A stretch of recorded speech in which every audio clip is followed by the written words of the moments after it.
వ్యవసాయం నిత్యనూతనం.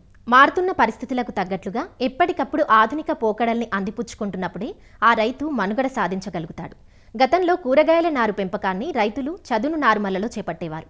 అధిక వర్షాలకు నారంతా నారుకుళ్ళు తెగులు సోకి పాడైపోతుండడంతో ఒక అడుగు ఎత్తులో నారుమల్లు తయారు చేసి పోయడం మొదలుపెట్టారు. కానీ ఈ పద్ధతికి కూడా రోజులు చెల్లాయి. ఇవాళ రేపు రైతులంతా ప్రోట్రేలలో సొంతానికి నారు పెంచుకోవడం, లేదంటే వాణిజ్య నర్సరీల నుంచి కొనుగోలు చేయడం చేస్తున్నారు. ఇప్పుడు మనం చూడబోయే రైతు ఏటా తను చేపట్టే 25 ఎకరాల కూరగాయల వ్యవసాయం కోసం 1 ఎకరంలో 2 నెట్ హౌజుల్ని ఏర్పాటు చేసుకుని సొంతంగా నారు పెంచుకుంటున్నారు. ఇందుకోసం ఆధునిక పద్ధతుల్ని పుణికిపుచ్చుకుంటూ ఖర్చుల్ని, శ్రమని తగ్గించుకుంటున్నారు.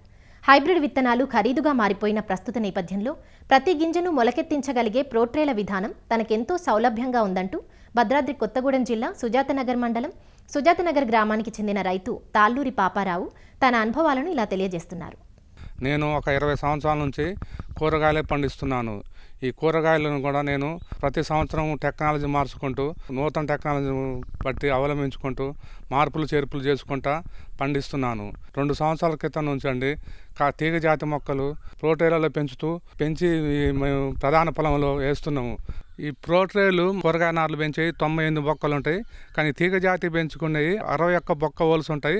కొద్దిగా పెద్ద ట్రేలు ఉంటాయి. దీనివల్ల ఏంటంటే కోకో పిట్టు కొద్దిగా ఎక్కువ పట్టిద్ది. ఈ విత్తనాలు కూడా కొద్దిగా పెద్దగా ఉంటాయి కాబట్టి దీని ఏరు వ్యవస్థ కూడా కొద్దిగా రూటు ఎక్కువ ఉంటుంది కాబట్టి కోకో పిట్టు ఎక్కువ పట్టడం వల్ల మొక్క కొద్దిగా హెల్తీ పెరిగి ఏరు మంచి సొట్టేసుకొని గడ్డ బాగా వస్తుంది. మొక్క బాగా పెరగటం వల్ల మొక్క దృఢంగా వస్తుంది. రైతుకు ప్రధాన పొలంలో వేసేటప్పుడు 2 రోజుల ముందు నీళ్లు ఆపుకోవాలి. నీళ్ళు ఆపుకొని బాగా మొక్క వడబడినిచ్చి రేపు వేత్తనంగా బాగా తడుపుకొని బాగా నీళ్ళు చల్లుకొని మొక్క బీగితే దానివల్ల గడ్డ గట్టిగా వస్తుంది. చేలో వేసేటప్పుడు గడ్డ రాలకొలు ఉంటుంది.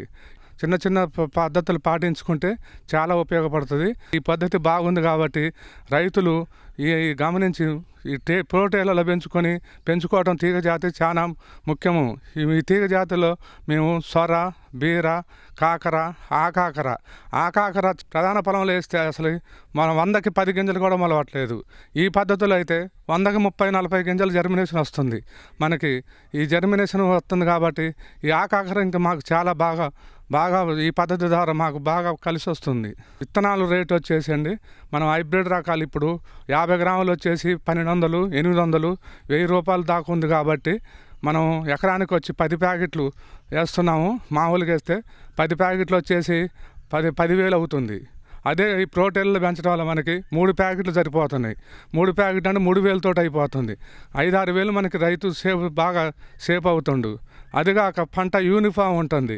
ప్రతి మొక్క మనం బతకడానికి ఆస్కారం ఉంది. ఇది రైతుకి టైం కలిసి వస్తుంది. మనం బెడ్లు తయారు చేయడానికి, మల్సింగ్ వేయడానికి, బోదలు చేయడానికి ఏదైతే మనకి 15 రోజులు టైం పట్టిద్ది. నర్సరీలో మొక్కలు విత్తనాలు ఇచ్చుకొని పెంచుకుంటే మనం ఇవన్నీ తయారు చేసేసరికి మొక్క రెడీగా ఉంటుంది. ఈ టైం కలిసి వస్తుంది మెయిన్. ఇది కాక మనకి ప్రధాన పొలంలో డైరెక్ట్గా పెట్టుకోవటం వల్ల మొలిసేటప్పుడు పురుగులు తినటం ఒకటి సమస్య, నీళ్ళు అందక తడి అందక మొక్కలు మొలకపోవటం ఒకటి రెండో సమస్య. మూడోది వచ్చేసి 20 రోజులు మెయింటెనెన్స్ ఖర్చులు. మన ప్రధాన పొలంలో పెడితే మనం మూడు స్ప్రేలు చేయాల్సి వస్తుంది. చెకింగ్ పెస్ట్ కానీ, ఫంగిసైడ్ కానీ, ఈ 3 స్ప్రేలు కలిసి వస్తాయి. నర్సరీలో ఏంటంటే తక్కువ విస్తీర్ణం కాబట్టి తక్కువ మందుతో సరిపోయిద్ది.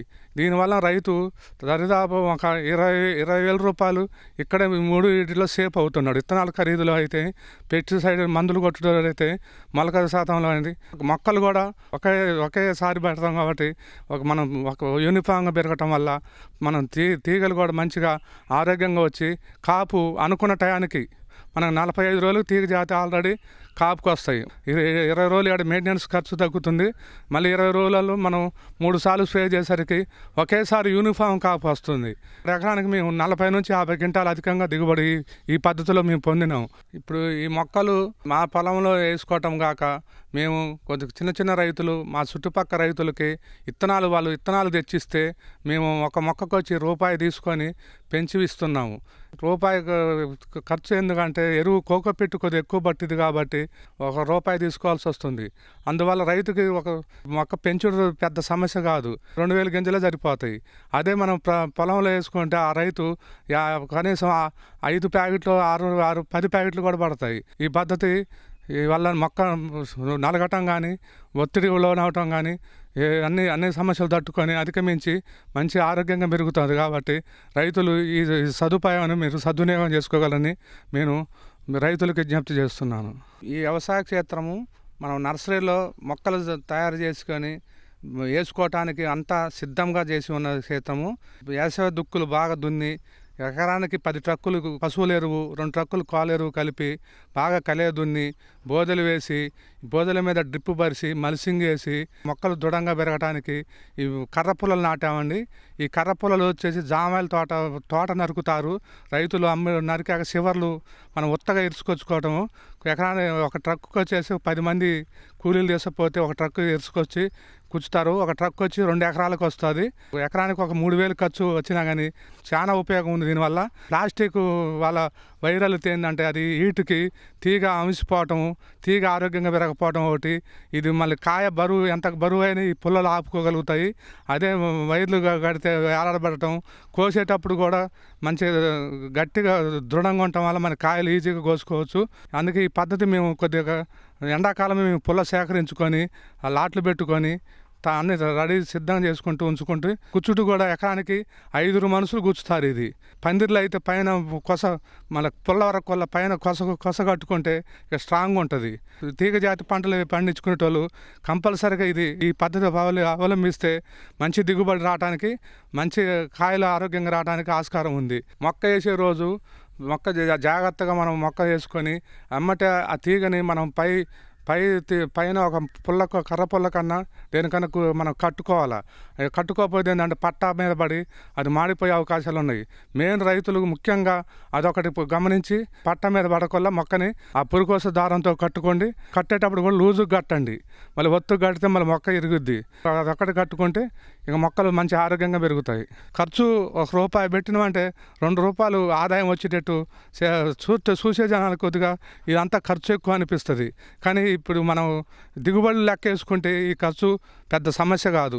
మనకు ఎకరానికి వచ్చేసి 50 క్వింటాలు మేము అధికంగా దిగుబడి తీస్తాము. మేము 150 క్వింటాలు నుంచి 200 క్వింటాలు కాకర కానీ బీరకాయ కానీ తీస్తాము. చిన్న పద్ధతులు పాటించుకుంటే రైతులు మంచి దిగుబడి సంపాదించి మంచి ఆదాయం పొందవచ్చని నేను నా అనుభవంతో చెబుతున్నాను.